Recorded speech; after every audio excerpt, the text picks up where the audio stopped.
Hello students, आज का हमारा टॉपिक है एमॉर्फस एंड क्रिस्टलाइन सॉलिड्स। जैसा कि आप जानते हैं, सॉलिड स्टेट जिसके दो पार्ट्स हैं, भेद हैं, क्रिस्टलाइन सॉलिड और amorphous solid.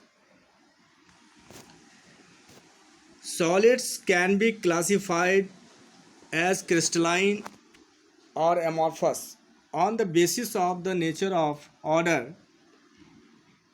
present in the arrangement of their constituent particles। किसी भी सॉलिड्स के जो पार्टिकल्स होते हैं उसके अरेंजमेंट के आधार पे सॉलिड्स को टू पार्ट्स में क्लासिफाई किया गया है। एक तो क्रिस्टलाइन और दूसरा amorphous।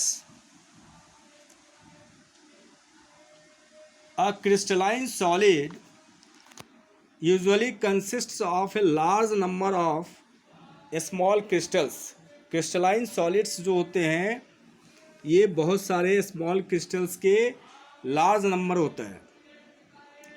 Each of them having a definite characteristics geometrical shape, और यह एक ज्योमेट्रिकल शेप इसमें एक निश्चित होता है। इसका पैटर्न जो है सेम होता है। The arrangement of constituent particles, atoms, molecules और ions in a crystal is ordered and respective in 3 dimensions. अब देखिए इसमें क्या रहा है, जो किसी भी सॉलिड जो मैटर है उसमें जो पार्टिकल्स का अरेंजमेंट है, चाहे पार्टिकल्स एटम्स है, फिर मॉलिक्यूल्स या आयंस है, इसका एक सीक्वेंस, एक मतलब सीक्वेंशियल ऑर्डर में इसकी अरेंजमेंट होती है। और ये डायमेंशंस, मतलब जो डायमेंशन होता है ये रिस्पेक्टिव 3 डायमेंशंस, मतलब जिधर से भी आप देखें ये आपको अरेंजमेंट जो है इसका दिखेगा। If we observe the pattern in one region of a crystal, we can predict accurately in the position of particles in any other region of the crystal, however far they may be from the place of observation। अब देखिए बहुत ही ये important है crystalline solid और amorphous solid, इसके बीच में क्या difference होता है इसको भी आप ठीक से समझेंगे, पढ़ेंगे। तो यहाँ पे ये दिखा रखा है, जो इसके अगर मान लीजिए क्रिस्टलाइन कोई सॉलिड है, सबसे पहले आप एग्जाम्पल जानिए। क्रिस्टलाइन का एग्जाम्पल क्या हो सकता है, जैसे मार्बल है। एमॉर्फस सॉलिड का एग्जाम्पल क्या हो सकता है, जैसे चॉक है। तो मार्बल का अगर हम अरेंजमेंट देखें तो ये रेगुलर अरेंजमेंट होता है। तो रेगुलर मतलब किसी भी डायरेक्शन से अगर हम देखें तो उसका अरेंजमेंट जो है बिल्कुल सिस्टमेटिक वे में होता है। अब देखिए, if we observe the pattern in one region of the crystal, crystal के वन रीजन में अगर हम पैटर्न को देखते हैं तो हम ये अनुमान लगा सकते हैं कि वो आगे भी उसी पैटर्न में होगा। This crystal has a long range order which means that there is a regular pattern of arrangement of particles which repeats itself periodically over the entire crystal. जो क्रिस्टलाइन सॉलिड्स है उसमें पैटर्न जो है अगर हम कुछ डिस्टेंस तक अगर देखते हैं तो हम ये प्रिडिक्ट कर सकते हैं, अनुमान कर सकते हैं जो वो आगे भी उसी पैटर्न में होगा। अब देखिए, sodium chloride and quartz are typical examples of crystalline solids. Sodium chloride जैसे NaCl होता है, सोडियम क्लोराइड और क्वार्ट्ज ये एक टिपिकल एग्जांपल है क्रिस्टलाइन सॉलिड्स का। अब जैसे सोडियम क्लोराइड है तो उसमें जैसे NaCl होता है, कैटायन एनायन, कैटायन एनायन, ऐसे करके उसकी फॉर्म होती है। सोडियम उसके बाद है glass, rubber and many plastics do not form crystals. जो ग्लास है, रबर है, प्लास्टिक्स हैं, ये सब क्रिस्टल फॉर्म में नहीं होता। When there liquids solidify on cooling, जब हम उसके लिक्विड्स को सॉलिडिफाई करते हैं ठंडा करने के बाद, तो वो क्रिस्टल फॉर्म में नहीं आएगा। This are called amorphous solid, ये होते हैं amorphous solid. The term amorphous comes from the Greek word amorphous meaning no form. Amorphous जो है ये ग्रीक वर्ड से आया है, जिसका मतलब होता है नो फॉर्म। इसकी कोई फॉर्म नहीं होती, कोई आकार निश्चित नहीं होता। The arrangement of constituent particles, atoms, molecules और ions in such a solid has only short range order. देखिए, जो प्लास्टिक है, उसके बाद जैसे रबर है, ग्लास है, इसके अगर हम पैटर्न को देखें तो बहुत ही शॉर्ट रेंज में एक पैटर्न दिखेगा, उसके बाद उसकी पैटर्न जो है बिल्कुल चेंज हो जाएगी। तो वो होता है amorphous solid, no form. In such an arrangement और रेगुलर। अब देखिए, एक बार इसके डायग्राम को देखें, फिगर को। 2 dimensional structures of quartz and quartz glass. यहाँ पे ए में दिखा रखा है क्वार्ट्ज और बी में है क्वार्ट्ज ग्लास। इसमें आप देखें, क्या आपको लगता है पैटर्न जो है अलग अलग है या फिर सेम है? अब देखिए, पैटर्न जो है जैसे क्वार्ट्ज में अगर हम देख रहे हैं तो पैटर्न आपको सेम दिख रहा है, लेकिन क्वार्ट्ज ग्लास में पैटर्न जो है सेम नहीं दिख रहा है। इसका क्या मतलब? क्वार्ट्ज जो है ये आपको क्रिस्टलाइन फॉर्म में है और क्वार्ट्ज ग्लास जो है ये एमॉर्फस, ये आपको एमॉर्फस सॉलिड है। अब आगे देखें, इसमें क्या लिखा हुआ है।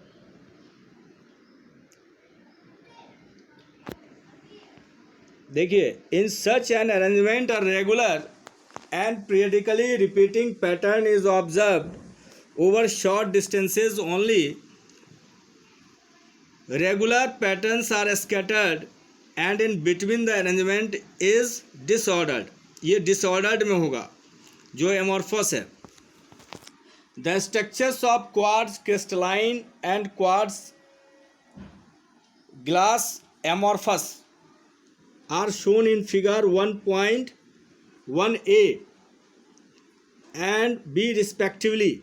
अब देखिए, द स्ट्रक्चर्स ऑफ क्वार्ट्ज, जो क्वार्ट्ज है वो क्रिस्टलाइन है, जैसा कि पहले मैं बता चुका हूँ, और क्वार्ट्ज ग्लास जो है एमॉर्फस है। तो ये पिक्चर फिगर 1.1 में ए में दिखा रखा है क्रिस्टलाइन फॉर्म, और बी वाले जो है एमॉर्फस है, amorphous solid. While the two structures are almost identical, लगता है करीब सेम, फिर भी yet in the case of amorphous quartz glass there is no long range order. एक लंबे रेंज में इसकी ऑर्डर जो है बिल्कुल डिसऑर्डर हो जाता है, मतलब चेंज हो जाता है। The structure of amorphous solids is similar to that of liquids. और ये जो एमॉर्फस का जो स्ट्रक्चर होता है एमॉर्फस सॉलिड का, ये सिमिलर होता है लिक्विड से, due to the differences in the arrangement of the constituent particles. और ये डिफरेंस किस कारण से होता है? पार्टिकल्स के जो कंस्टिट्यूएंट्स हैं, जो पार्टिकल्स है उसके अरेंजमेंट को लेकर डिफरेंसिंग आ जाती है। The two types of solids differ in their properties, और फिर उसके प्रॉपर्टीज़ भी डिफर करता है।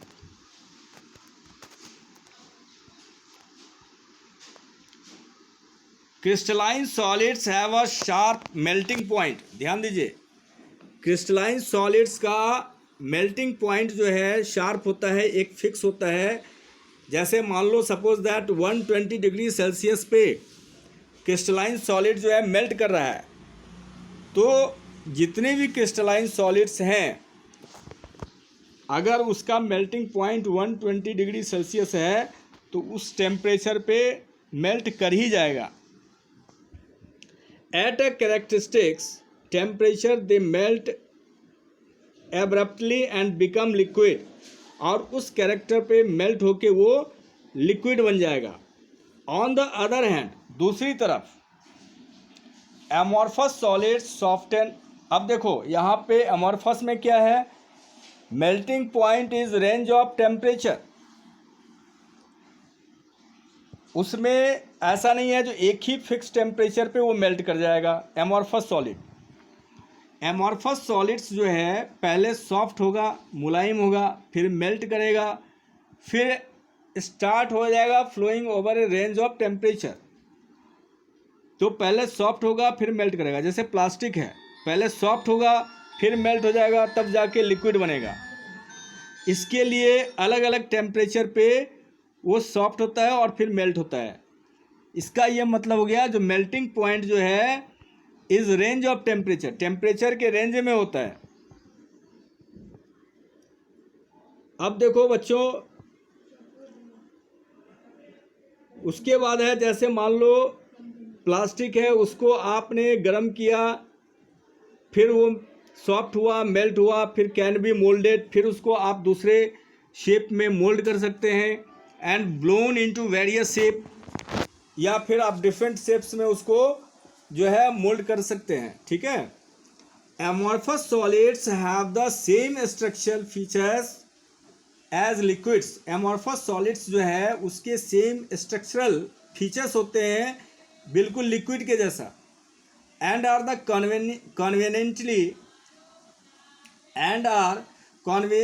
Conveniently regards as extremely viscous liquids. और आप इसको आपकी सुविधा के लिए आप इसको कह सकते हैं चिपचिपा विस्कस जो है लिक्विड्स होता है, चिपचिपा liquids. They may become crystalline at some temperature, ये सम टेम्परेचर पे क्रिस्टलाइन हो सकता है।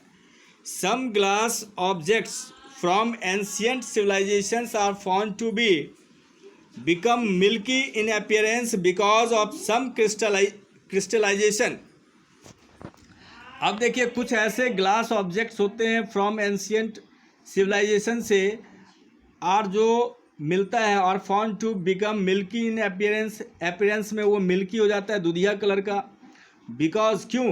बिकॉज ऑफ सम क्रिस्टलाइजेशन, क्योंकि कुछ क्रिस्टलाइजेशन की वजह से, है ना।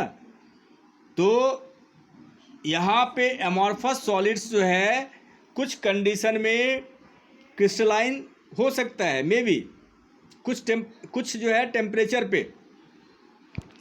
अब देखिए, like liquids amorphous solids have a tendency to flow though very slowly। अब देखिए, लिक्विड्स की तरह ही amorphous solids जो है उसकी टेंडेंसी होती है फ्लोइंग का, फ्लो करने का, दो वेरी स्लोली, हालांकि ये बहुत ही धीरे धीरे होता है, slowly. Therefore sometimes these are called pseudo solids और अपर कूल्ड लिक्विड्स। देखिए, इस लाइन को फिर से मैं रिपीट कर रहा हूँ। Therefore sometimes these are called pseudo solids और सुपर कूल्ड लिक्विड्स। मतलब ये जो है एमॉर्फस सॉलिड, इसको स्यूडो सॉलिड्स भी बोलते हैं और सुपर कूल्ड लिक्विड्स भी बोलते हैं। Amorphous solids are isotropic in nature. बहुत ही important, amorphous solids are isotropic in nature. Their properties such as mechanical strength। अब देखिए, amorphous solids जो होते हैं आइसोट्रॉपिक इन नेचर होता है। आइसोट्रॉपिक का मतलब होता है सेम फिजिकल प्रॉपर्टीज इन डिफरेंट डायरेक्शन, किसी भी डायरेक्शन में उसकी सेम प्रॉपर्टीज हो जाएगी, ठीक है। और एन आइसोट्रॉपिक जो है नेचर हो जाएगा क्रिस्टलाइन सॉलिड्स का, जिसका मतलब होता है डिफरेंट फिजिकल प्रॉपर्टीज इन डिफरेंट डायरेक्शन, अलग अलग डायरेक्शन में उसके फिजिकल प्रॉपर्टी जो है बिल्कुल अलग अलग डिफरेंट दिखेगा। तो पहले लाइन पे हम लोग ध्यान दें, amorphous solids are isotropic in nature, their properties such as mechanical strength, refractive index and electrical conductivity. और उनके जो प्रॉपर्टीज़ हैं वो मैकेनिकल स्ट्रेंथ, रिफ्रैक्टिव इंडेक्स और इलेक्ट्रिकल कंडक्टिविटी जो है जितने भी हैं are same in all directions, किसी भी डायरेक्शंस में सेम ही रहेगा। It is because there is no long range order in them and arrangement of particles is not definite along all the directions। ऐसा इसलिए होता है क्योंकि जो है लॉन्ग रेंज में अगर हम देखें तो उसका पैटर्न बिल्कुल चेंज हो जाता है, डेफिनेट नहीं रहता। Hence the overall arrangement becomes equivalent in all directions। इस प्रकार हम ओवरऑल कह सकते हैं जो हर एक डायरेक्शंस में उसकी अरेंजमेंट करीब करीब इक्विवेलेंट रहती है। Therefore value of any physical property would be same along any direction। और इस प्रकार आप कह सकते हैं जो उसकी फिजिकल प्रॉपर्टी जो है सेम ही रहेगा किसी भी डायरेक्शन में। अब देखिए crystalline solids are anisotropic in nature. Crystalline solids जो है ये एन आइसोट्रॉपिक नेचर में होता है, जैसा कि आपको पहले बताया जा चुका है। जो इसकी डिफरेंट फिजिकल प्रॉपर्टीज जो है हो जाती है इन डिफरेंट डायरेक्शन में। लाइनिंग पर ध्यान दें, crystalline solids are anisotropic in nature, that is some of their physical properties like electrical resistance or refractive index show different values when measured along different directions in the same crystal। अगर उसी crystal में same crystal में अलग अलग directions में अगर हम देखें तो इलेक्ट्रिकल रेजिस्टेंस या फिर रिफ्रैक्टिव इंडेक्स जो है डिफरेंट जो है उसकी वैल्यू आएगी। This arises from different arrangement of particles in different direction. और यह डिफरेंट डायरेक्शंस में डिफरेंट अरेंजमेंट ऑफ पार्टिकल्स के कारण होता है। This is illustrated in figure 1.2 और ये फिगर 1.2 में दिखा रखा है। This figure shows a simple 2-dimensional pattern of arrangement of 2 kinds of atoms. Mechanical properties such as resistance to shearing stress might be quite different in 2 directions indicated in the figure. Deformation in CD directions displaces rho which has 2 different types of atoms, while in AB directions रोज। देखिए इस पहले picture को देख लें। अब आप देखिए इसमें anisotropy in crystals is due to different arrangement of particles along different direction. अब जैसे ए बी डायरेक्शन में अगर हम देखते हैं तो आपको पार्टिकल्स जो है उसका पैटर्न कुछ अलग है, और सी डी डायरेक्शंस में अगर हम देखते हैं तो उसका पैटर्न कुछ और है। इसका मतलब किसी अलग अलग डायरेक्शंस में अलग अलग पैटर्न आपको दिखने को मिलेगा। तो इसकी फिजिकल प्रॉपर्टीज भी डिफरेंट हो जाएगी अलग अलग डायरेक्शंस में। अब देखिए अगर हम ए बी डायरेक्शंस में देखें तो सारा पैटर्न जो है बिल्कुल एक अलग किस्म का है और सी डी डायरेक्शंस में अलग है। ऐसे करके आप बहुत सारे जो है इसके डायरेक्शंस को देख सकते हैं बनाकर खुद भी। This figure shows a simple two-dimensional pattern of arrangement of two kinds of atoms.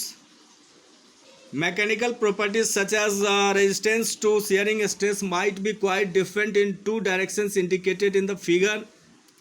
Deformation in CD directions displaces row which has two different types of atoms, while in AB direction rows made up of one type of atoms are displaced. The differences between the crystalline solids and amorphous solids are summarized in table 1.1. देखिए बच्चों, अब इसमें difference जो है crystalline और amorphous solids का इस table में दे रखा है।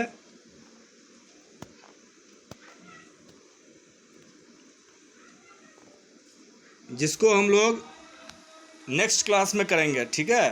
तो अभी तक जो है आपको इतना पढ़ाया गया है और इसमें बस ये ध्यान रखना है जो एन आइसोट्रॉपी इन क्रिस्टल्स जो है इसमें अलग अलग डायरेक्शंस में, जैसे देखिए सी डी डायरेक्शंस में देख रहे हैं दो प्रकार के एटम्स मॉलिक्यूल्स जो है दिख रहे हैं, और ए बी डायरेक्शंस में जो है एक ही प्रकार के दिख रहे हैं, है ना।